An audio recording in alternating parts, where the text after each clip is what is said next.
Welcome back, boys and girls. Today we are going to write complete sentences for our pictures that we drew yesterday. We're going to write 3 complete sentences about our activities during our winter break. This is important so that we can become better writers. So yesterday you drew a picture for about something that you did over your winter break. Okay, so today you're going to write 3 complete sentences about what you did over the winter break. So look at your picture. Think about what's important in this picture. You don't need to write a sentence about every single thing in that picture, but you could say something like, we went to the park. We played on the swings. We went down the slide. We had fun. Okay, so you only have to write 3 sentences about your picture. It needs to tell about what you did over your winter break, which is why you drew your picture yesterday, so you would know what to write about today. Remember that when you're writing, you need to make sure the date is at the top. Let's go back up. Yep, look, see, there's the date right there at the top. That was yesterday's picture. Here is today's date, 1/7/21. That's where you're going to start writing on the lines. Now you need to make sure your name is at the top. Go back and make sure your name is at the top.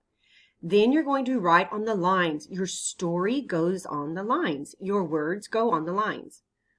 Then you're going to write in your best handwriting. We're not going to get in a rush. We're not going to get in a hurry. And we're going to take our time writing neatly. Then you're going to make sure you have finger spaces between your words. So when you are writing, you need to make sure you have spaces between each word so that they don't touch and they don't look like they're connected.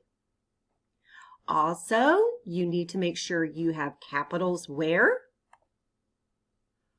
At the beginning and for somebody's name. And you need to have a period where? At the end, unless you're asking a question or showing a strong feeling, and then you may use a question mark or an exclamation point.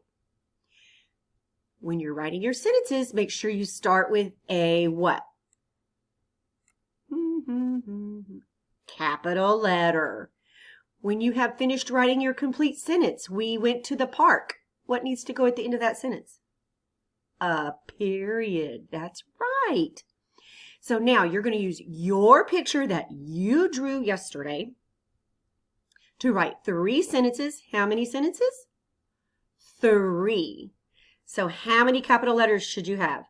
1 at the beginning, 1 at the beginning, and 1 at the beginning. So that's 3 capitals. What goes at the end of those 3 sentences? A period, and another period. So you should have how many? 3 periods at least.